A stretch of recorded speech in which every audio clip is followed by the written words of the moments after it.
อันนี้ของแท้เลยพี่น้องโยมหมอแต่สมัยสงครามคุมระเบิดหรือว่าคุมบอมพี่น้องทางเขตนี่จะหลายนี่จะเป็นลูกปืนใหญ่เลยพี่น้องแต่สมัยสงครามโฮจิมินห์เนาะทางนี้จะมีหลายวางนี่พี่น้อง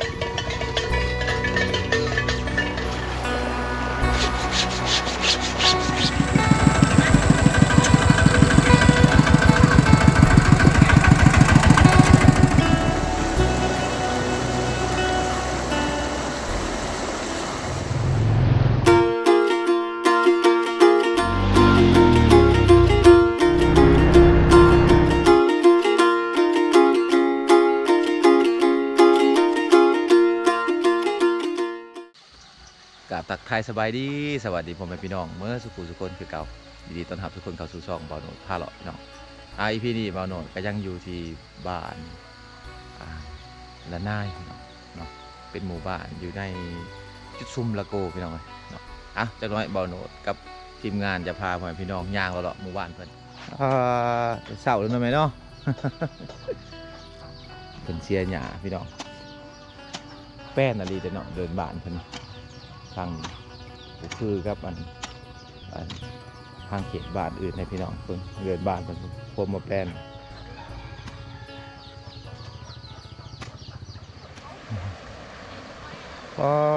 โตสบายดี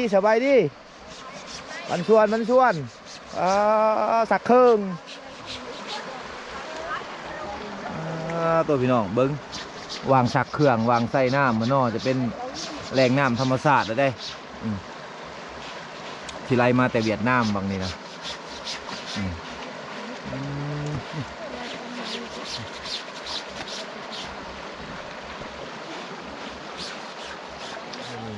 ทางนี้มีแมนสักเครื่องเลยเนาะทางมันล่างสาดไปพร้อมไปกับสักเครื่องไปพร้อมเนาะอาบน้ำก็มีเป็นแบบอันดังเดิมเลยพี่น้องเนาะดังเดิมเลยของอันชนเผ่าบรูเนาะแต่ช่วงนี้แหละที่ว่าชาวบ้านเขาจะเอาใส่น้ำแต่ว่าช่วงฤดูฝนกับน้ำจะขึ้นพูดพี่น้องเลยตีนกอไผ่อยู่เลยตีนกอไผ่พูดเนาะแต่ช่วงฤดูฝนกัน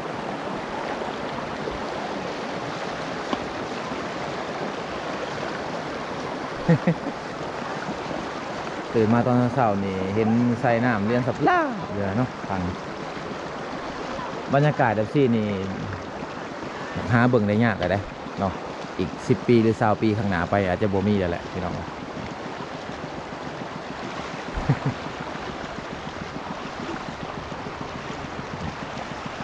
ข้างหลังนี่ก็เป็นวิวภูผาสายภูหลวงพี่น้องที่ว่าที่จอดกับประเทศเวียดนามเลยเนาะแนมไป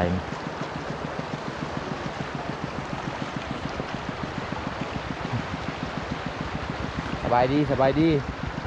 ขับนอกทางนี้เนาะ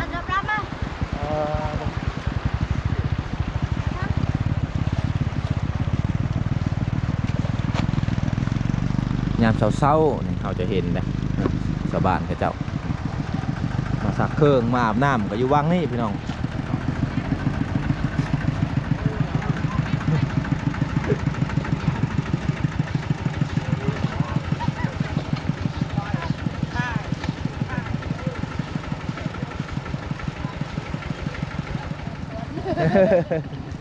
มาอาบน้ำเนาะ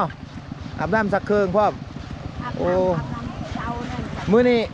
บ่ได้ไปให้บ่ผักมืดกูคนเลยโอ้เป็นวันอาทิตย์เนาะมื้อนี้เช้านี่ค่ะโอ้บางคนแล้วเอียกนี่ก็ไปโอ้พี่น้องเนาะทบิดบ่โหนดที่ว่าเพิ่นพักเวียกได้แต่แท้ตอนเช้าๆนี่มันเป็นจุดศูนย์รวมของผู้หญิงที่ว่าเขาเจ้าต้องมาอยู่ที่นี่พี่น้องเนาะไปวางสักเครื่องอาบน้ำเนาะบางคนก็มาตักน้ำไปใส่ก็มาตักอยู่นี่พี่น้องแต่ว่าอยู่ในหมู่บ้านเขาก็มีน้ำดินได้ว่าเขาบ่อาบอยู่นั่นเนาะเขามาใส่อยู่นี่มันใส่น้ำอยู่นี่มันหลายกว่าบอกมันไวกว่าพี่น้องชาวบ้านเขาเลยมาใส่น้ำอยู่นี่เนาะสิ่งที่เข้ามาในบ้านเนี่ยเขาจะเห็นทำอิฐทำอ่อนี่แม่นคุมระเบิดหรือว่าคุมบอมพี่น้องทางเขตนี่จะหลายนี่อยู่ตามหน้าบ้านหรือว่าบริเวณเฮือนของคนในเขตนี่จะมีหลายคุมบอมเนาะ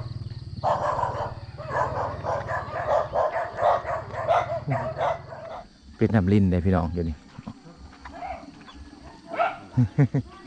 ต่อมาที่ผู้คนไหน ตัวนี้ต่อมาแต่ผู้เนาะ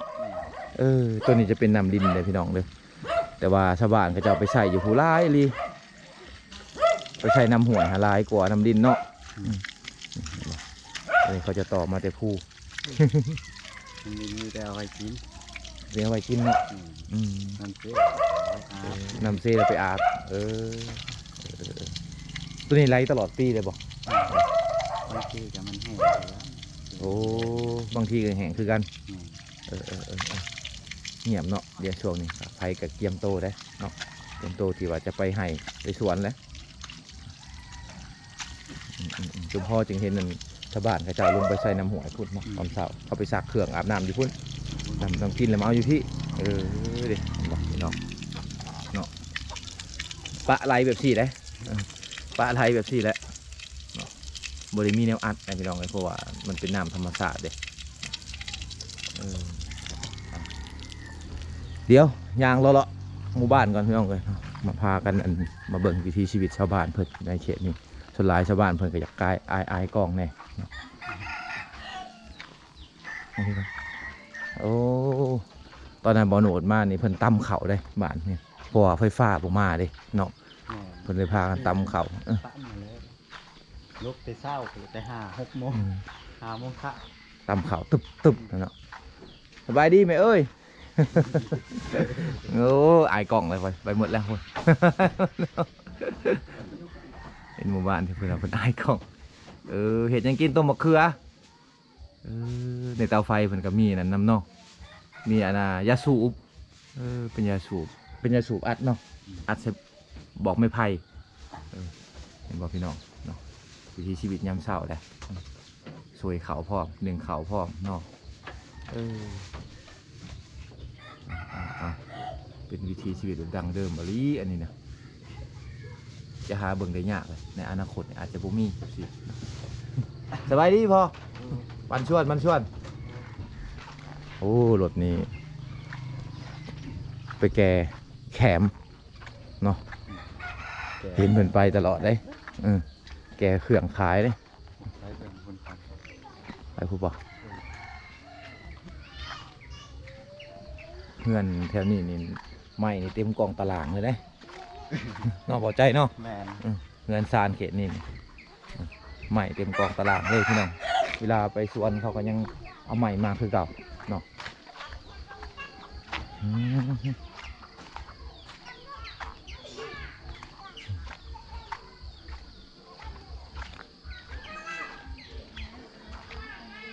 เงินซานกับเจ้านี่เขาจะเอาคอนกรีตหรือว่า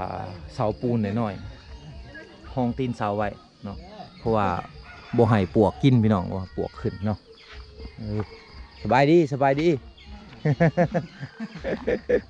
โอ้นี่ลูกปืนเนาะปืนใหญ่เอาไว้ตีผ้าบ่จะเป็นลูกปืนใหญ่เลยพี่น้องแต่สมัยสงครามโฮจิมินห์เนาะทางนี้จะมีลายวางในเพิ่นเอาไว้ตีผ้าเด้เนาะเห็นบ่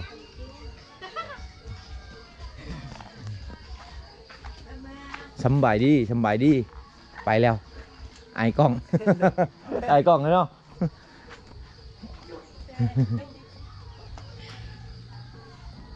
ตัวนี้กล้องหัวใจ กองไว้ที่ ไปตีงานละปืบ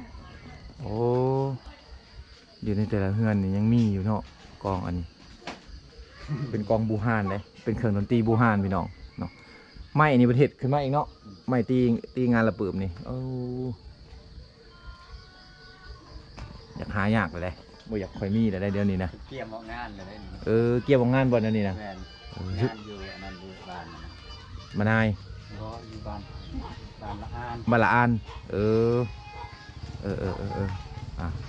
เป็นเครื่องดนตรีบูฮานพี่น้องที่ว่าเพิ่นเอาหนังงัวหนังควายมาเฮ็ดเนาะอันนี้แม่นบ่หนังควายหนังควายมันเลยเนาะนี่เครื่องตัวเข่งนี่ก็แม่นเนาะนี่สายเข่งนี่ก็แม่นนะดิเป็นหนังควายเมื่อของเจ้าบ่ของเงินนี่มีได้จุกเป็นแล้วนี่สืบทอด สืบทอดมาเนาะ อันอื่นบ่มีแล้ว ไม้ตีนี่เป็นไม้หยังไงนี่เป็นยางเนาะเพิ่นเอายางเห็ดแล้วมันสิอันนี้ กี่ไม้ ตะกี้เป็นไม้มันสิดนกว่าเนาะคงดีกว่าพี่น้องเลยหยังเลาะๆปันชวนสบายดีอันนี้ เหมือนไปโรงเรียนเลยเนาะช่วงนี้เนาะผักเลยเนาะ อ่ะหยังเลาะๆหมู่บ้านพี่น้องเนาะบรรยากาศยามเช้าตอนนี้ชาวบ้านกำลังจะไปให้ไปสวนได้นี่ตัวนี้นี่จะเป็นเฮือนนี่จะเป็นเฮือนหลังใหญ่เนาะตัวนี้จะเป็นเฮือนครัววางแต่งอยู่ครัวกินพี่น้องเลยเนาะนี่ก็คือกันโอ้แต่ละหลังแต่ละบ้านแต่ละเฮือนเนี่ยต้องมีเฮือนโคกนี่จะเป็นเฮือนโคกเนาะวางแต่งอยู่ครัวกินเขาเจ้าสุดท้ายเขาเห็ดเองเลยเนาะปลากระแตะนี่สารเองเห็ดเองสารเองอันนี้ไปอาบน้ำเนาะไปแล้วพูดไอ้กล่องไปแล้ว เป็นท้ายก่อน ล่มได้ยังไว้ไร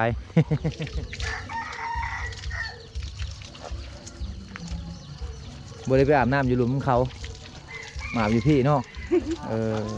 ช่วยหน้าเนาะทางนี้เนาะ ไปล้างหน้า มาล้างหน้าชื่อไอ้กล่องเคินกล่องเลย ไอ้กล่องได้พี่น้องเลยคนทางนี้นี่เนาะเพิ่นบ่ค่อยชูกล่องบ่ได้เพิ่นอาย มาล้างหน้าซื่อๆเนาะไปให้ได้ไปแล้วเห็นบ่ เดี๋ยวแล้วไปเชียร์ยามัน ไปเชียร์หญ้ามันหวังใส่น้ำเป็นน้ำลิ้นคือกันพี่น้องตัวนี้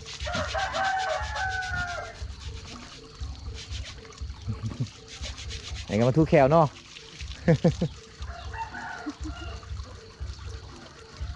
หอมไหมจะไปเชียร์หญ้ามันบ่ทันได้มันสวยเลยมะพี่ เป็นไอ้กล้องพี่น้องเป็นไอ้กล้องเนาะคนไทยบ้านเป็นไอ้กล้องได้ส่วนหลายนักท่องเที่ยวหรือว่ายังจะบ่มีเข้ามาหลายเนาะบ่มีใครกล้าเข้ามาอะไรพี่น้องเลยก่อนเฮาจะเข้ามาเนี่ยเฮาต้องได้ขอในบ้านเพิ่นก่อนหรือว่าเฮาได้เรื่องกับคนในบ้านเพิ่นจึงพากันมาย่างเลาะได้พี่น้องเนาะแบบนี้นะต้องขออนุญาตเอาง่ายๆซะมาไหมทางนั้นกับไอ้กล้องยืน ตัวนี้เป็นคุมบอมเลยพี่น้องหวังเขาจะเอาเป่งน้ำลงไปเนาะคุมระเบิดคุมระเบิดเก่าเอาขอดไปเลย อ้ายแห้งอะไรแล้วอ้ายแห้งอะไรโอ้ไผ่หยานี่เป็นเห็ดเองเลยเห็นบ่หวังซานไผ่หยาเป็นหยาคาพี่น้องเห็ดเองเลยคักเพื่อนนี่แต่สมัยตะกี้ผมบอก ไม่ทำนี้เข้ามาเลย พอตัวผมเป็น50 ปีหรือว่าเฮือนหลังนี้เนาะพี่น้องเฮือนหลังนี้นี่สิประมาณ50 ปีเลยเนาะชิล่มเลยเพิ่นคอยแต่งคอยเฮ็ดเอาพี่น้องเลยเนาะนี่เพิ่นก็เกี่ยมงานไปละปืบเนาะนี่เห็นบ่กองเพิ่นพี่น้องเนาะกองที่ว่าเพิ่นเตรียมงานไปละปืบเลยเนาะกองนี่เป็นเครื่องดนตรีแบบดั้งเดิมของชนเผ่าเขาเลยเนาะงานละเปิดนี่เขาจะเห็นอันชนเผ่าเป็นชนเผ่าบรูชนเผ่ามังกรชนเผ่าตะโอ้ยพี่น้องที่ว่าเพิ่นยังสืบทอดมาแต่รุ่นพ่อรุ่นแม่เนาะทิมบ่ได้งานละเปิดนี่ทิมบ่ได้เพราะว่าเป็นงานประเพณีแบบดั้งเดิมอหรอของชาวบ้านเขา ไปดิ บันชวนสบายดีจะโดยป่ะจะโดยแล้วไปเวียกกินข้าวเฮือนเพิ่นนี่แบบดั้งเดิมเลยเนาะโตเป็นหลังที่ว่าอยู่แต่ด้นแต่นานพี่น้องแต่เก่าพี่น้องนี่จะเป็นขกเลยขกตัวนี้บวกคือกับขกของเฮือนอื่นขกคนนี้มีลวดลายพร้อม เหตุเป็นลวดลายพร้อมได้ไม่เป็นต้นพี่น้องเลยเนาะเป็นต้นที่ว่าเพิ่นมาตัดครึ่งหนึ่งแล้วก็มาเจาะเนาะเจาะเป็นขกเห็นบ่โคกอยู่นี่จะแตกต่างกับอันอยู่เมืองตะอุยบ่คือกันอยู่เมืองตะอุยนี่โคกเขานี่จะอันเป็นน้อยๆพี่น้องแล้วก็แหลมๆลงเนาะหูมันนี่แต่ว่าอยู่นี่เขาจะตัดให้มันเป็นใหญ่ๆแหละเขาเช็ดมันสวยๆเบิ่งๆออกเพื่อเวลาตำเลยกันเขาบ่ให้เขามันเหี่ยเนาะเห็นบ่ สากอยู่นี่ก็คือกัน สาก สากก็ต่างกันอีกสากอยู่นี่เขาเจ้าจะเฮ็ดวางจับนี่ให้มันน้อยๆลงเพราะว่าสะดวกในการตำเขาและหัวคกหัวสากไหมและหัวสากเนี่ยจะเป็นหัวน้อยกับหัวใหญ่เนาะเวลาตำเนี่ยเขาจะเอาหัวใหญ่ลงก่อนบอก เอาหัว ตำให้บิด ก่อน เอาหัวน้อยลงก่อนเนาะและ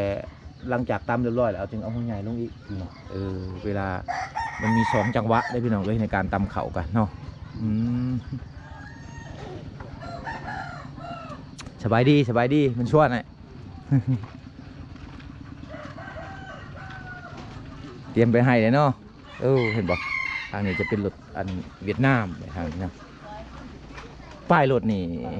จะเป็นสัญลักษณ์เลยเนาะเป็นสัญลักษณ์เมืองสงบแข็งเนาะ ใช่ครับของจี ตัวนี้29นี่กงจิบ่หรือว่าตัวนี้ F1 ตัวนี้เลยได้หา ถ้าว่า F1 นี่กวงจิเลยฮะนี่แหละพี่น้องเอ้ยที่ว่าชาวบ้านเขาใส่เนาะอยู่ในเขตชนบทแห้งให้รถอันขายเป็นเงินกีบก็ประมาณ10 ไปล้านตัวนี้เห็นบ่ประมาณ10 ไปล้านเนาะเป็นเวฟลอยของประเทศเวียดนาม15-16 ล้าน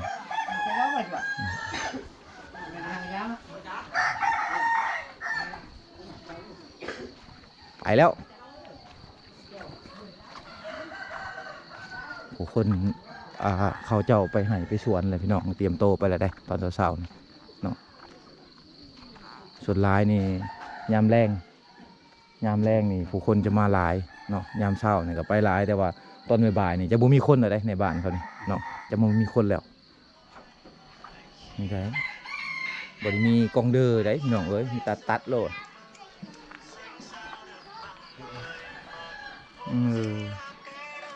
พอตัดให้เลยเนาะตัว ลานเป็นที่ หลานบ่ลูกลูกชายเราบุมีห่านเนาะตัดให้เลยตัดเองโลดแหละเอามีแท้อีกบ่ตัดให้ออกก่อนแต่นี่มันบ่คือกับอยู่ทางเขตบ้านเฮาได้ห่านเฮาจะมีหลายห่านตัดผมแต่ว่าของเพิ่นนี่เพิ่นจะตัดเองเนาะบ่ได้เสียเงินพี่น้องเอ้ยบ่แล้วตัดแล้วก็มีแท้ออกให้มันเกี่ยงมันงามเลยนี่โบแท้บ่ได้เนาะมันลายเลยเนาะ อยู่ทางนี้นี่เพิ่นจะเบิ่งแต่ว่าเพิ่นจะเบิ่งโทรทัศน์เบิ่งทีวีพี่น้องเป็นจานดาวเทียมลาวเนาะคือว่าลาวสตาร์ว่ะแม่นบ่ เขาตอกไว้แล้วทีเดียว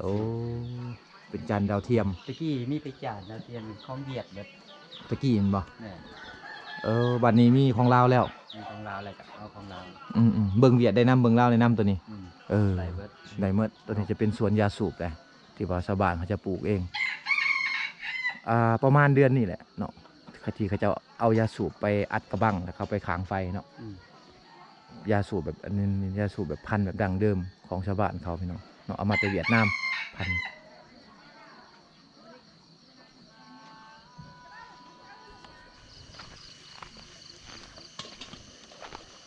สบายดีบ้านชวน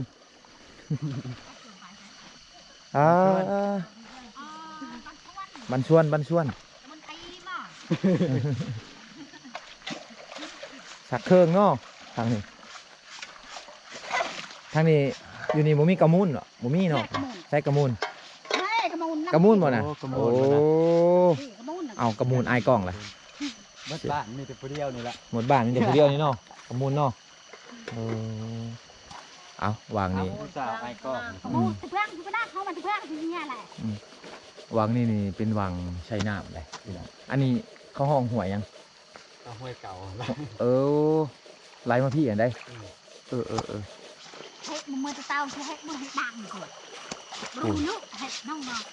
อายเนาะทางนั้นเนาะ ไอ้ก็ อายกล้องวางอาบน้ำวางใช้น้ำพี่น้องเป็นแหล่งน้ำธรรมชาติเลยเนาะช่วงฝนนี่ขามบ่ได้เลยเนาะวางนี่เราบ่เข้าใจเราตารางเราบ่เข้าใจภาษาลาวเนาะ ไก่ยอดเดือนเขา น้ำมันขึ้นนะได้พูดกระมูลอ้ายเลยเนาะมาสุดก่อนก็มาไอ้ชิฮอมก็เห็นมันอยู่บ่หน่วยก็เห็นมันอยู่พี่น้องมาสุดก่อนนี่ก็ ตอนนั้น อายคือกัน หมดที่เฮาก็ทีมงานดันอายสงกรานต์สิมา หมดบ้านนี่มีแต่ผู้สาวผู้เดียวเนาะหมดบ้านนี่เนาะ เมื่อบ้านนี้มีแต่ผู้เดียวครับ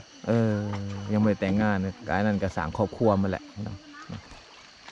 สาว เอ้า โสดประจำบ้าน ใช้แม่น้ำเจ้าบ่แล้วแล้วนี่ อันนี้ล้างหม้อล้างถ้วยโอ้อันนี้โยมแท้ได้นี่ จับได้ได้ จับได้บ่ จับไหนอยเด้อโอ้ตัวหนักเลยอันนี้ของแท้เลยพี่น้องโยมหม้อแต่สมัยสงครามบ่จักไงตัวนี่มันเป็นหม้อเวียดนามเนาะภาษาเวียดนามของเจ้าวะบ่แม่นของเจ้าโอ้ของผู้สาว ปุ้นเอาตัวเอง เรียกเขา ผู้สักเครื่องนี่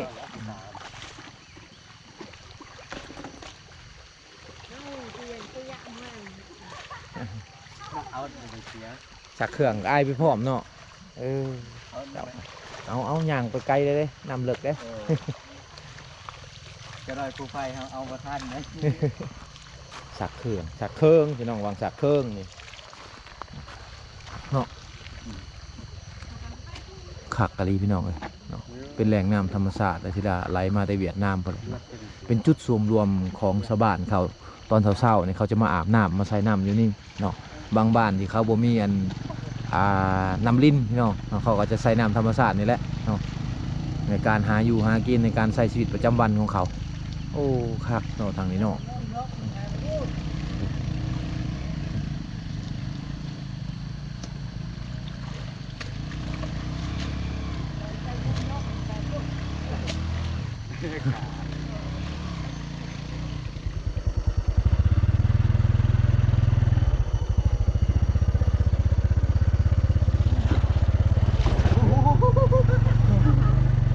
ต้มตก